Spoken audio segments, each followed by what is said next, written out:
वेद्या शिवकेशवादिजननी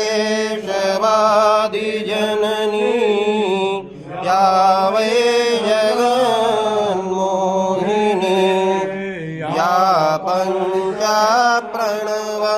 द्विरेफनलिनी या चित्कलामालिनी या ब्रह्मादिपिपीलकान्ततमसो प्रोक्ता जगत्साक्षिणी सा पायात् परदेवता भगवती श्रीराजराजेश्वरी विप्रपन्नार्ति हरे प्रसीद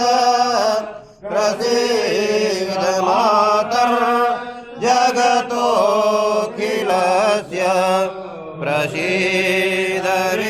ईश्वरी पाहि विश्वं त्वमीश्वरी देवी चराचरस्य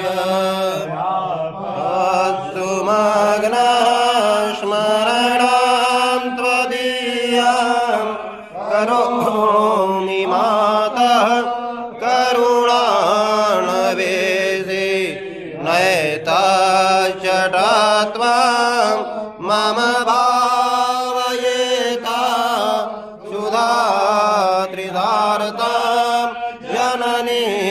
स्मरन्ति पूजां देव न जानामि क्षम्यतां परमेश्वर